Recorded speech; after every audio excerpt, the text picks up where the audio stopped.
ಐಪಿಎಲ್ನ ಈ ರೋಚಕ ಪಂದ್ಯದಲ್ಲಿ ಕೋಲ್ಕತಾ ನೈಟ್ ರೈಡರ್ಸ್ ತಂಡ 20 ಓವರ್ಗಳಲ್ಲಿ 192/4 ರನ್ ಗಳಿಸಿತು.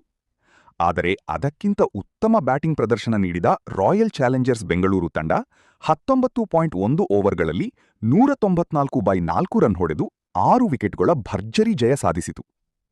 ಪಂದ್ಯ ವಿಶ್ಲೇಷಣೆ. KKR batting.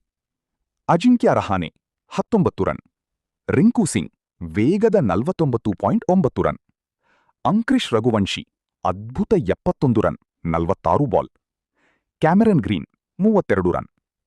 ಕೆಕೆಆರ್ ತಂಡ ಮಧ್ಯಮ ಆರಂಭ ಪಡೆದರೂ ಕೊನೆಯ ಓವರ್ಗಳಲ್ಲಿ ರನ್ ವೇಗ ಹೆಚ್ಚಿಸಿ 192 ಎಂಬ ಸವಾಲಿನ ಮೊತ್ತ ಕಲೆ ಹಾಕಿತು. ವಿಶೇಷವಾಗಿ ರಘುವಂಶಿ ಮತ್ತು ರಿಂಕು ಆಟ ದೊಡ್ಡ ಬಲ ನೀಡಿತು. RCB batting. ವಿರಾಟ್ ಕೊಹ್ಲಿ ಭರ್ಜರಿ 105.70 run, 60 ball, fire. Devdutt Padikkal 39 run, Rajat Patidar 11 run. RCB ಪರ ವಿರಾಟ್ ಕೊಹ್ಲಿ ಮತ್ತೊಮ್ಮೆ ಚೇಸಿಂಗ್ ಮಾಸ್ಟರ್ ಎಂಬುದನ್ನು ಸಾಬೀತುಪಡಿಸಿದರು. ಆರಂಭದಿಂದ ಕೊನೆಯವರೆಗೂ ಕ್ರೀಸ್ನಲ್ಲಿ ಉಳಿದು ಸಿಕ್ಸರ್ ಮತ್ತು ಫೋರ್ಗಳ ಮಳೆ ಸುರಿಸಿದರು. ದೇವದತ್ ಪಡಿಕ್ಕಲ್ ಉತ್ತಮ ಸಾಥ್ ನೀಡಿದರು. ಬೌಲಿಂಗ್ ವಿಶ್ಲೇಷಣೆ. ಕೆಕೆಆರ್ ಪರ ಕಾರ್ತಿಕ್ ತ್ಯಾಗಿ 3 wicket, Sunil Narine 1 wicket. KKR ಪರ ಬೌಲರ್ಗಳು ಕೊಹ್ಲಿಯನ್ನು ತಡೆಯಲು ವಿಫಲರಾದರು.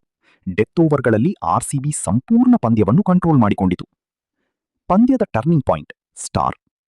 ವಿರಾಟ್ ಕೊಹ್ಲಿಯ ಶತಕವೇ ಪಂದ್ಯವನ್ನು ಸಂಪೂರ್ಣ ಆರ್ಸಿಬಿ ಕಡೆ ತಿರುಗಿಸಿತು. 19ನೇ ಓವರ್ನಲ್ಲಿ ಬಂದ ಬೌಂಡರಿಗಳು ಕೆಕೆಆರ್ ಮೇಲೆ ಒತ್ತಡ ಹೆಚ್ಚಿಸಿತು. Man of the match trophy. Virat Kohli 105.70 run, fire. RCB ಅಭಿಮಾನಿಗಳಿಗೆ ಇದು ಪ್ಲೇ ಆಫ್ ಹಾದಿಯಲ್ಲಿ ಮಹತ್ವದ ಜಯ, ಫೈರ್.